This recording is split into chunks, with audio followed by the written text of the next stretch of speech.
You're listening to the Bill Kelly Show podcast on 900 CHML. We may be getting a little bit of a respite from the latest heat wave, but we still have lots of summer to go, and the heat and humidity will inevitably climb.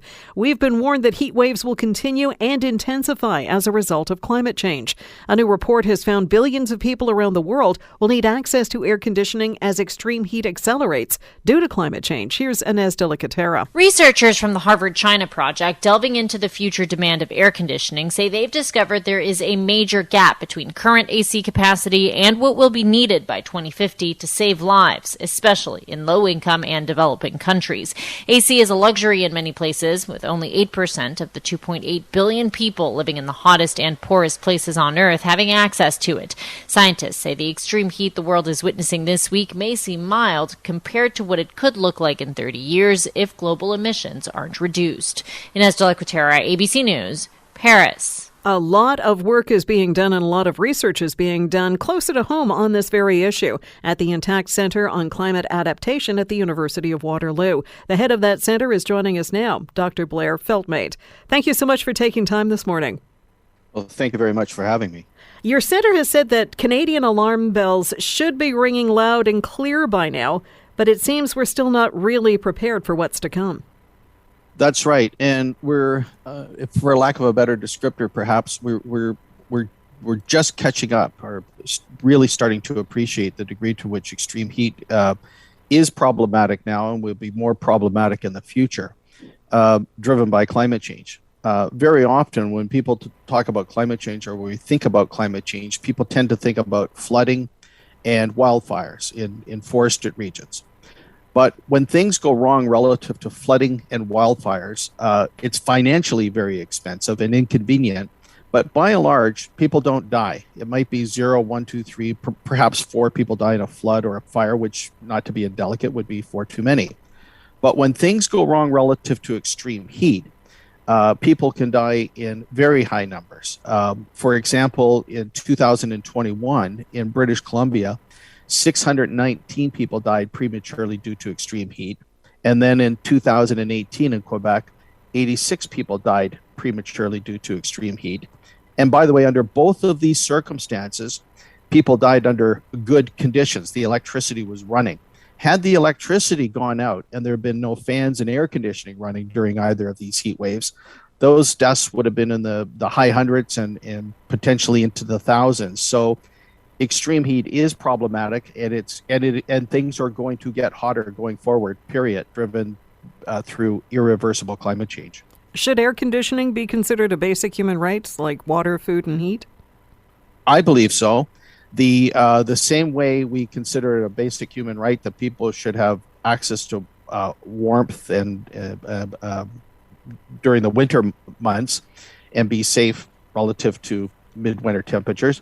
Now with extreme heat, I think is very reasonable to think that people should have access to cooling, and as per the numbers that I just listed a minute ago, it's not just a matter of comfort; it's actual safety. It's in the absence of air conditioning, people can die. In terms of the heat, has your center been able to do any number crunching about what the next summers are going to be looking like? Yes. As a general trend across the country, over the period of the next 30 years, for most major cities from west to east in Canada, the maximum daily temperatures will go up over about the next 30 years by 3 to 5 degrees Celsius.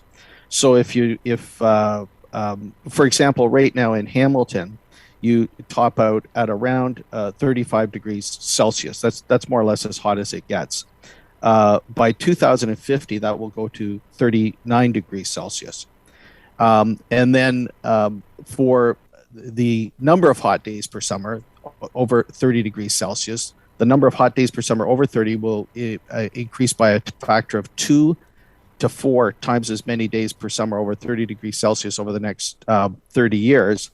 And just if you're interested for Hamilton, right now you experience about 16 to 17 days per summer over 30 degrees Celsius. By 2050 to 2060 range, that will go to 64 days per summer. It's actually going to quadruple in the Hamilton area, the number of hot days over 30 degrees Celsius. So the heat is coming. That many days at that temperature, that is summer. We won't be getting any respite. That's correct. And so we have to prepare now. There are particular groups within society that are particularly vulnerable to extreme heat, and we have to work to protect them.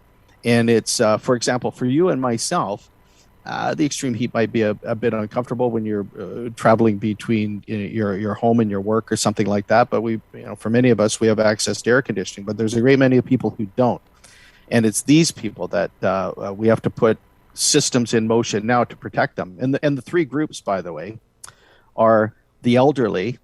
Generally speaking, people living over 70, people who are over 70 years of age, living alone. Perhaps in the back of a rooming house somewhere, of limited financial means. This is a group for which we should be ahead of the heat waves, mapping out where are they in cities, and then set up roving teams to check on them on a regular basis, twice a day during a heat wave, to see, do they have a fan working? Do they have AC? Are they properly hydrated? If they're in harm's way, we give them a ride to a cooling center? That sort of thing. The other group that's vulnerable are the homeless, and we need roving teams set up in cities to check on the homeless during heat waves to make sure they're hydrated and they know where the cooling centers are, or perhaps they may need a ride to a cooling center. And then we have people with pre-existing health conditions. They may be respiratory or cardiac in nature. We need to launch for cities extreme heat amber alerts to notify these people and others, to set the systems in place that I just mentioned into motion. We need extreme heat amber alerts such that for people with pre-existing health conditions that might otherwise find themselves in harm's way when the extreme heat hits, they can put themselves somewhere where it's cool and they're safe. So these systems should be set up now. And then there's changes in physical infrastructure in cities. We need more tree canopy within cities to provide more shading. So the benefits that are obvious. And then physical structures need to be changed. For example, if you flew into Hamilton right now, or Toronto Airport, or any large city basically, and you look down at the roofs of apartment buildings, factory, shopping malls, and so forth, you'll see that almost universally the roofs of these buildings are black. They're dark tar. And when sunlight hits that dark surface, only about 20% of that energy radiates back up into space, and the rest of the energy stays in the system, contributing to heating. But simply by painting the roofs of buildings white and having lighter colored pavements, making it such that when sunlight hits the bright white surface of a roof, 80% of that heat will now radiate into space, and only 20% stay in the system. That will contribute to a relative cooling effect to diminish the heat island effect of urban areas. So there's a number of initiatives we can take, relative behavioral in nature, green infrastructure in nature, built infrastructure in nature, to make cities a little bit safer relative to extreme heat.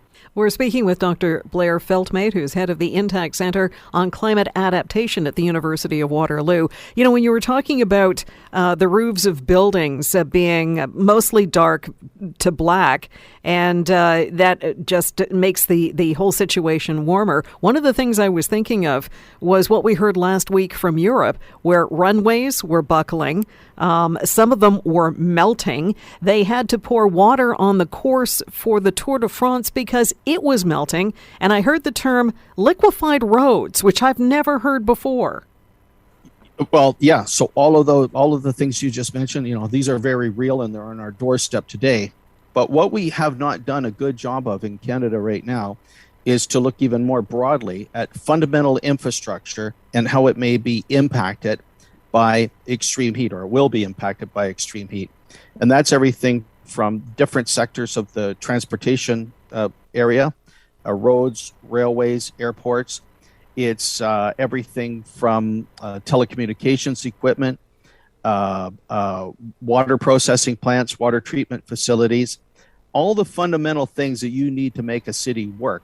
We should be doing a systematic review of what are the key vulnerabilities relative to extreme heat, and put systems in place now if we can to try and correct those measures. And by the way, even in areas such as healthcare, for example, and emergency services, during the heat wave in British Columbia last summer, what they found is that they were in dire need of, and now they've put the system in place to replace these, to bring more people to the table, but they needed more paramedics, they needed more dispatchers to deal with 911 calls that come in during heat waves, and they needed more ambulances in the province to deal with these threats. But every single industry sector should be going through a process of examination to identify its vulnerabilities relative to extreme heat. And if it turns out that in certain sectors there's no real problem, well, at least then we know, we're not guessing. But for those that do need attending to, then we can prepare.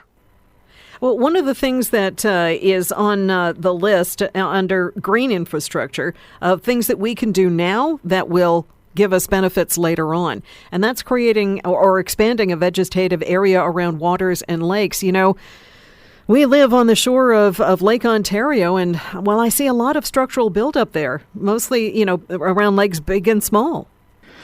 Yes, for sure. We should be working to retain and restore natural infrastructure and communities. So the forests, the fields, the wetlands that were originally there, what can we do to retain them and or restore them?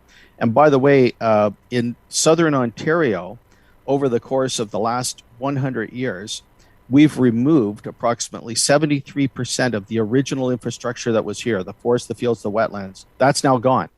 It's either paved over or turned into some form of development, or it's been converted to agricultural land. And when extreme weather occurs, and it's not just heat, but also when major precipitation events occur, flooding, having the natural infrastructure removed from the land,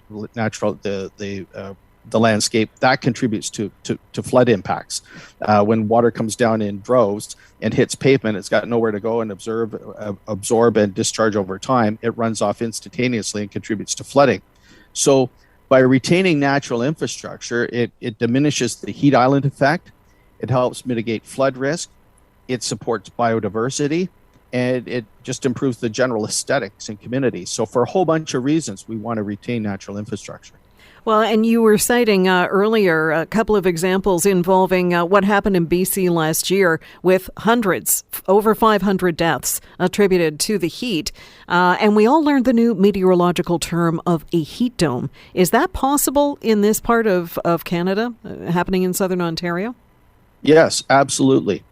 And right now, British Columbia has put a system in place to launch extreme heat amber alerts. But this is nothing peculiar that to BC that we can only have extreme heat there. That just happens to be where they got unlucky last summer. But that heat event could have been in Manitoba. It could have been in Ontario. It could have been in New Brunswick. So we should have a system set up, put in place in this country rapidly to put out these extreme heat alerts in the form of an amber alert that people just don't sort of slough it off, like it'll be so that it's taken seriously. And but we have to realize, the heat is coming. And my particular fear, and well, many people work in this field, is that if we get an extreme heat event combined with an elongated electricity outage, where the fans and the air conditioning don't work, and particularly in apartment buildings that tend to be hot to begin with, if they don't have central air, this is when people can die in the hundreds. And for example, in Toronto, the Greater Toronto area, and I'm not picking on Toronto. This would be similar in other cities, but this is the one for which I have data. We have 500,000 people living in older apartments. These are greater than 30 years of age, 95% of which have no central air conditioning, so the buildings are hot to begin with, that are 8 stories or higher. And only one third of those buildings have no backup power to run beyond 2 hours of time for emergency exit with the elevators. So in other words, if a major heat event hit, combined with an electricity outage in these buildings, you could have an elderly couple sitting up on the 18th floor with no air conditioner working, with no fans working. If the electricity goes out in the building, with no backup power, water won't flow above the 6th or 7th floor. That's where it taps out under city pressure. Beyond that, turn on the tap, there's no water. Yeah. So they would be up there with no water, and they may be up there with no way to get out relative to an elevator if there isn't backup power. So this is a little bit of a ticking time bomb to go off. And again, I'm not picking on Toronto. I suspect strongly if you looked at other major cities in Canada, you'd see similar trends. Absolutely. It is a lot to think about. And, well, we've got a window of opportunity. If we actually get motivated and do something, maybe we can mitigate some of these impacts. Dr. Blair Feltmate is head of the Intact Center on Climate Adaptation at the University of Waterloo. Thank you for your time, sir.